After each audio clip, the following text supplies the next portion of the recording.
Maglilingkod sa bawat Pilipino at magbibigay ng tamang impormasyon para sa tahimik at maayos na Pilipinas. Police News Network, alagad ng batas, tagapagtaguyod ng balitang pulis, sandigan ng mamamayan, patnubay ng katotohanan. La Campo Crame, maghahatid ng pinakahuling kaganapan at nagbabagang balita. Ito ang PNN Police News Network. At ngayon, ang inyong mga tagapagbalita. Magandang araw, Bagong Pilipinas. Ako ang inyong alagad ng batas. Tagataguyod ng Balitang Pulis, Patrolman Adrian Deao, maghahatid sa inyo ng tamang balita.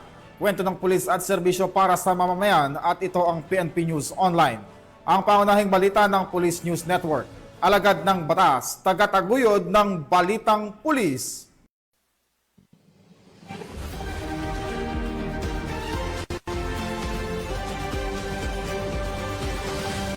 Narito ang mga balitang dapat nyong abangan. 6 na individual na sakote sa paglabag sa Comelec gun ban sa Abra. Mga kapulisan, todo bantay sa halalan sa Bohol.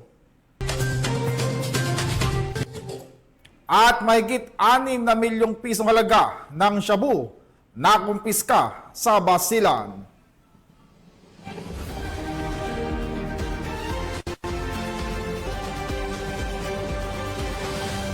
Narito ang mga balitang hatid ng ating PNN correspondents mula sa iba't ibang panig ng bansa.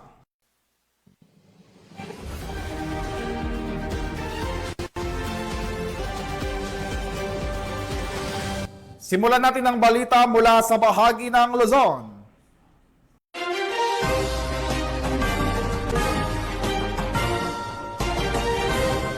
Tiniyak ng kapulisan sa Calapan City Oriental, Mindoro ang mapayapa, maayos at ligtas na pagkasagawa ng 2025 national and local elections upang siguruhing walang kaguluhan at ligtas sa mga botanteng makikibahagi sa halalan.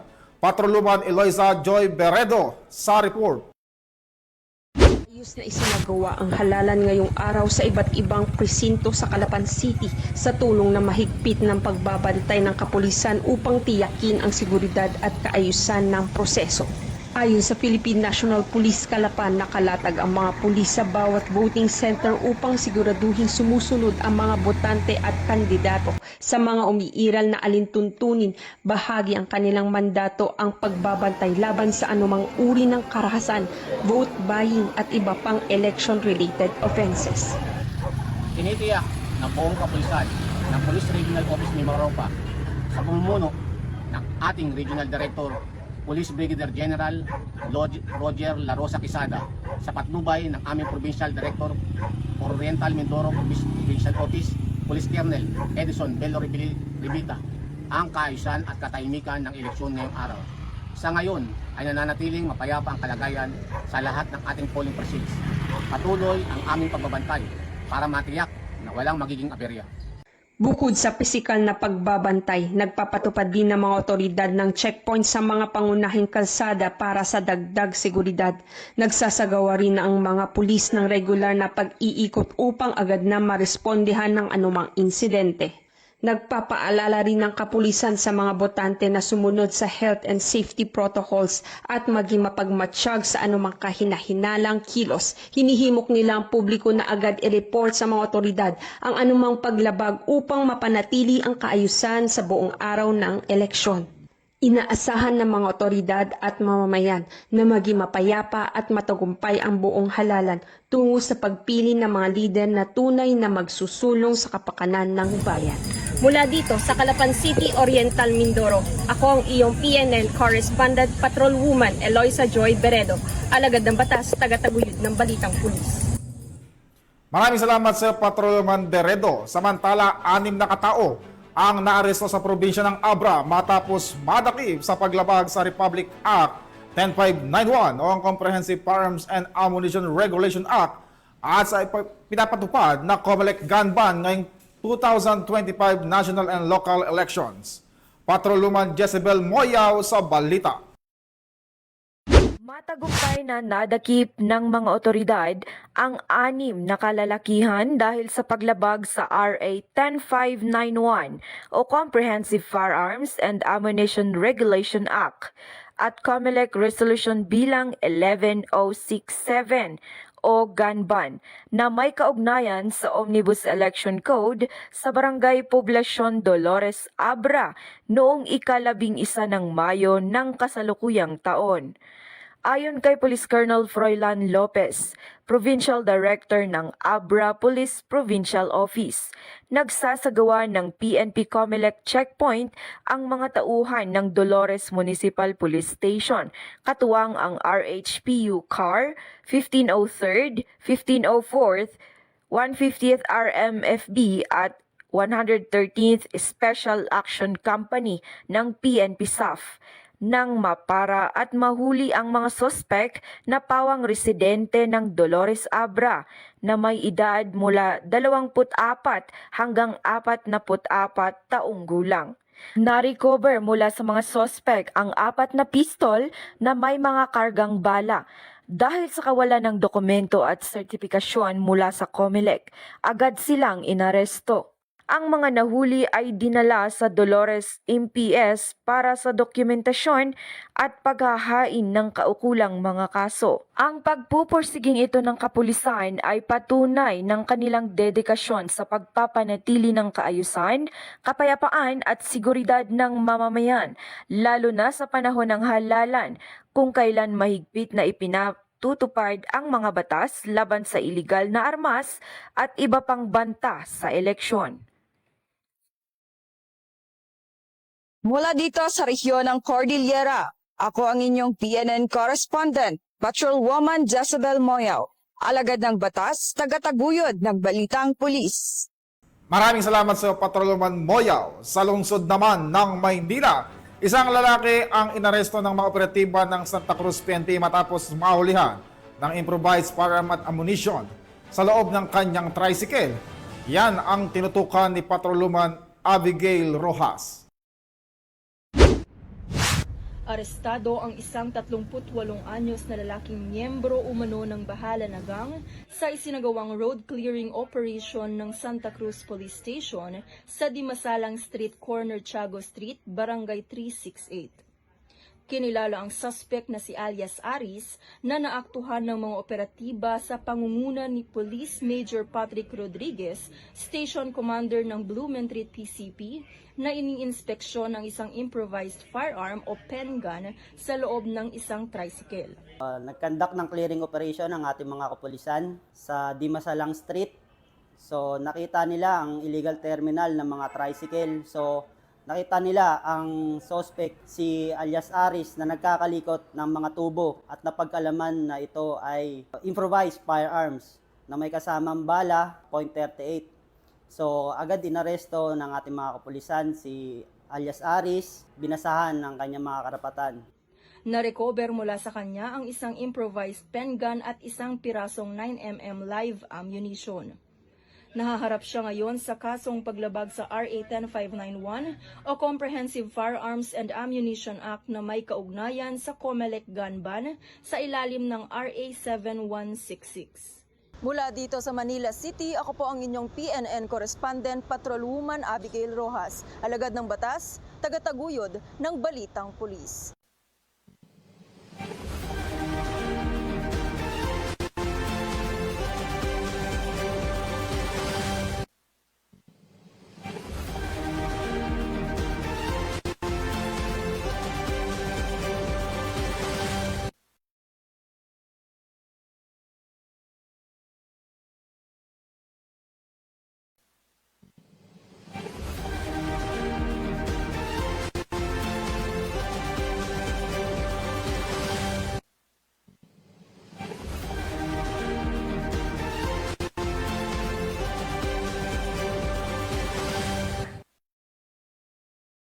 Milyong pisong halaga ng inihinalang shabu mula sa isang newly identified high-value individual sa Pasay City.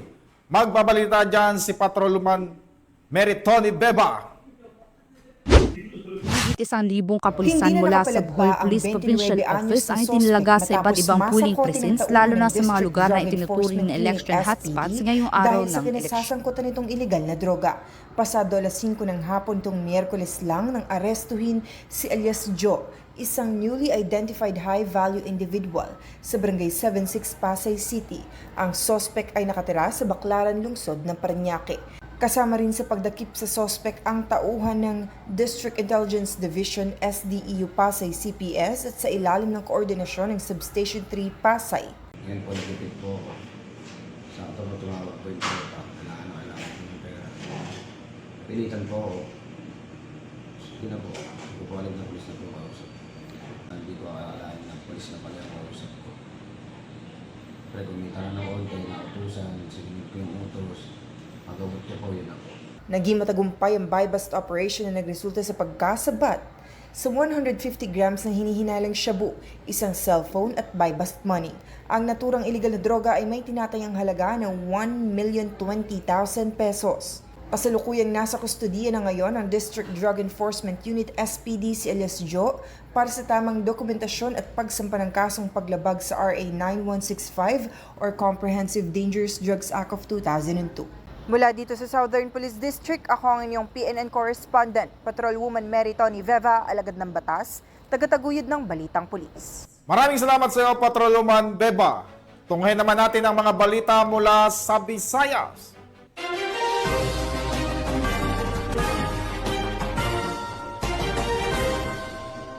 Todo bantay ang mga pulisan sa buong lalawigan ng Bohol ngayong araw ng halalan upang matiyak ang mapayapa, maayos at ligtas na pagboto ng mga mamamayan para sa 2025 national and local elections. Nakibalita dyan si Patrolwoman Flora May Azares. Mahigit 1,000 kapulisan mula sa Bohol Police Provincial Office ang itinalaga sa iba't ibang polling precincts lalo na sa mga lugar na itinuturing na election hotspots ngayong araw ng eleksyon. Ang presensya ng mga pulis ay kapansin-pansin sa bawat paaralan at sentrong pinagdarausan ng botohan, kung saan sila ay nakaantabay para agad tumugon sa namang banta sa seguridad. Ayon kay Police Lieutenant Colonel Norman Luis, tagapagsalita ng Bohol Police Provincial Office, naka-full deployment ang mga tauhan simula pa kagabi. Naglagay rin ng COMELEC checkpoints sa mga pangunahing lansangan upang masigurong walang makakapasok na may dalang armas o pinagbabawal na kagamitan. Bukod sa mga precincts, nagsasagawa rin ng foot patrol at mobile patrol ang mga pulis sa mga barangay, lalo na sa mga lugar na liblib at mahirap marating upang matiyak ang kaligtasan ng mga botante. Sa ngayon, nananatiling mapayapa ang kabuuang sitwasyon ng halalan sa Bohol. Wala pang naiulat na malawakang kaguluhan ng mga botante. Patuloy ang pagbabantay ng mga kapulisan upang masiguro na matatapos ang eleksyon ng maayos, tapat at ligtas para sa lahat. Mula dito sa Central Visayas, ako ang inyong Police News Network Correspondent, Patrolwoman Judith Nicanor, alagad ng batas, tagataguyod ng Balitang Pulis. Maraming salamat sa iyo, Patrolwoman Nicanor.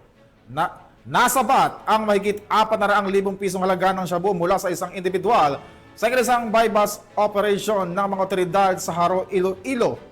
Yan ang tinutukan ni Patrolwoman Glidel, astrologo.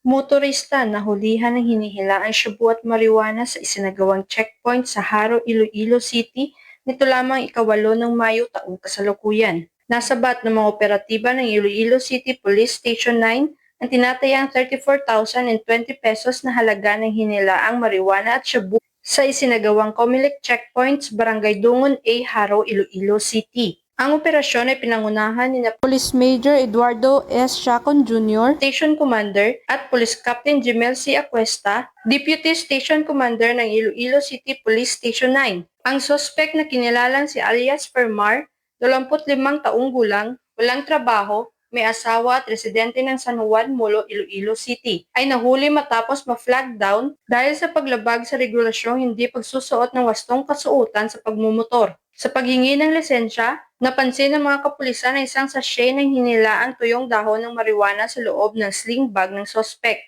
Agad siyang inaresto matapos makita ang nasabing ebidensya. Sa masusing pagbusisi ng kanyang mga gamit, Nadiskubre pa ang 6 na medium-sized ziplock na naglalaman ng pinaghinilaang tuyong dahon ng marijuana at 7 pang plastic sachet ng hinilaang shabu. Gumamit ng body-worn camera ang mga pulis upang masiguro ang transparency at integridad ng operasyon. Sa kabuuan, nakumpiska mula sa suspek ang tinatayang 74.9 grams na hinilaang tuyong dahon ng marijuana at 2.8 grams na suspected shabu. Ang standard drug price para sa shabu ay nasa 6,800 pesos bawat gramo, habang ang marijuana ay nasa 200 pesos bawat gramo. Kasalukuyang nasa kustudiya na ng Iloilo City Police Station 9 ang suspect para sa kaukulang dokumentasyon at pagsasampa ng kaso. Muling pinatunayan ng Philippine National Police ang kanilang matatag na paninindigan sa pagpapanatili ng kaayusan at kaligtasan ng komunidad, lalo na ngayong panahon ng halalan, sa pamamagitan ng maigting na kampanya laban sa iligal na droga.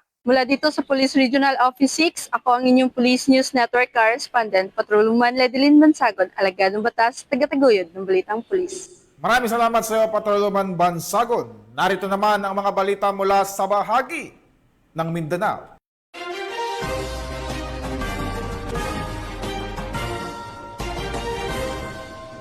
Sa isang matagumpay na operasyon ng pulisya kontra iligal na droga, mahigit 6 na milyong pisong halaga ng shabu mula sa isang individual sa inilasang bypass operation sa Isabela City, Basilan.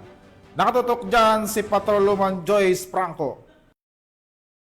Ng mga tauhan ng Philippine Drug Enforcement Agency sa Zamboanga City, katuwang ang Regional Drug Enforcement Unit 9 at Isabela City Police Station ang tinatayang 6,800,000 halaga ng shabu mula sa isang individual sa kanilang isinagawang bypass operation sa Strong Boulevard, Barangay Port Area, Isabela City, Basilan. Nito lamang ika-11 ng Mayo, taong kasalukuyan. Kinilala ni Police Lieutenant Colonel Raymond P. Sanson, Chief of Police ng Isabela CPS, ang naarestong sospek na si alias Abu, 38 anyos, lalaki, isang vendor, residente ng Barangay Lawi-Lawi, Lantawan, Isabela City. Nakumpiska mula sa sospek ang isang transparent plastic sachet na naglalaman ng hinihinalang shabu na tumitimbang ng 1 kilo at tinatayang may street value ng 6,800,000. Bukod pa rito, isang unit na itim na motor, Honda Beat, at iba pang non-drug evidence. Narito naman ang pahayag ni Police Lieutenant Colonel Raymond P. Sanson, ang Chief of Police ng Isabela CPS, hinggil sa operasyon. Target sa Delcuan, di amon tamin.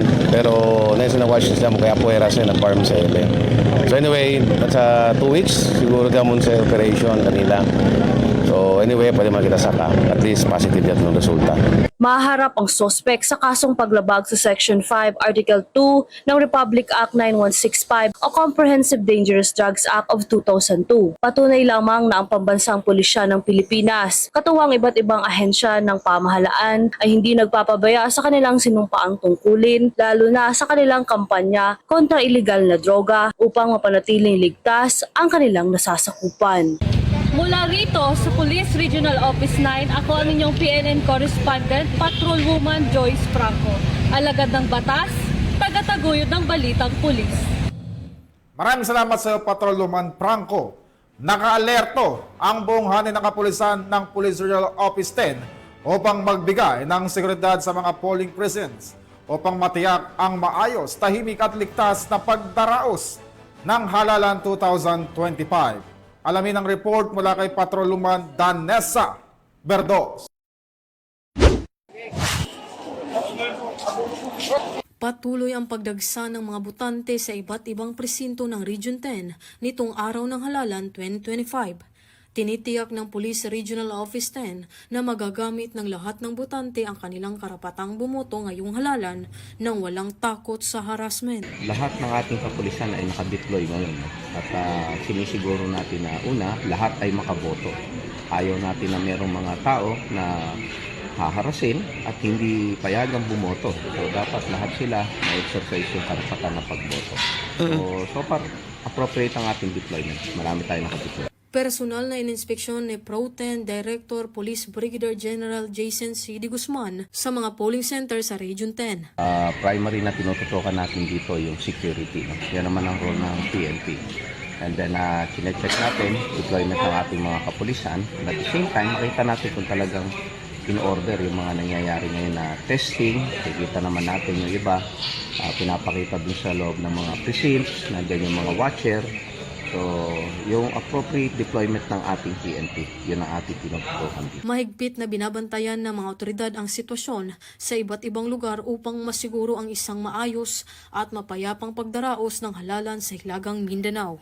Yung mga kababayan, mag-report lang po kayo sa inyong kapulisan. Kung may makita po kayo ng mga kahina-hinala na inaakala nyo threats or mga tao na may intensyon na mangharas, pagbigay alam nyo lang po sa ating kapulisan at umasa po kayo, action lang po namin. Mula dito sa Police Regional Office 10, ako ang inyong Police News Network Correspondent Patrolwoman Danasa Berdos, alagad ng batas tagataguyod ng Balitang Pulis.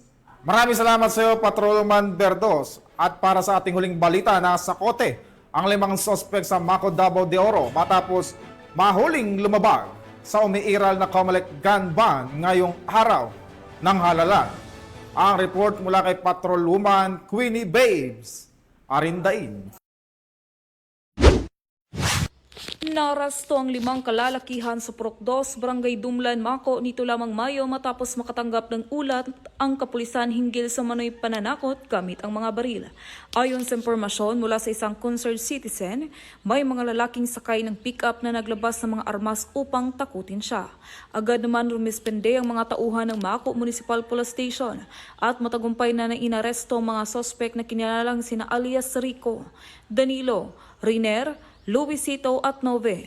Nasamsam sa mga sospek ang isang Rock River Arms caliber 5.56mm rifle na may kasamang 3 magazine, isang Rock River caliber .45 pistol na may 4 na bala, isang two-way radio at isang Mitsubishi Strada na ginamit sa insidente. Sa pahayag ni Police Lieutenant Colonel Jerry T. Cabag, Acting Chief of Police ng Maco Municipal Police Station, ang mga sospek ay naharap ngayon sa kasong paglabag sa Republic Act No. 10591 o ang Comprehensive Firearms and Ammunition Regulation Act. Kalakip na rin ang paglabag sa umiiral na Comelec gun ban ngayong panahon ng halalan. Patuloy ang pagpapaigting ng seguridad ng Police Regional Office 11 upang matiyak ang kapayapaan at kayusan sa buong rehiyon. Mula dito sa Police Regional Office 11, ako yung PNN Correspondent Patrolwoman Queenie Babes Arindain, alagad ng batas, tagataguyod ng Balitang Pulis.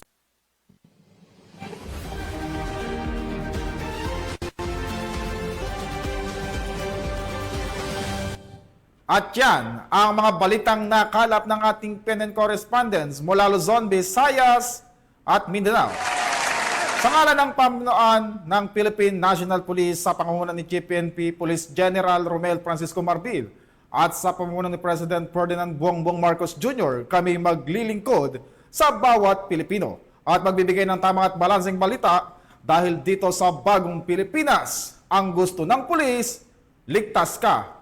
Mula rito sa tanggapan ng tagapag-ugnay ng pambansang pulisya at sa pamumuno ng aming direktor na si Police Brigadier General Marvin Joe Saro, ako ang inyong alagad ng batas, tagataguyod ng Balitang Pulis. Ako po, si Patrolman Adrian Dayao. Maghahatid ng tamang balita, kwento ng pulis at serbisyo para sa mamamayan at ito ang PNP News Online, ang pangunahing balita ng Police News Network.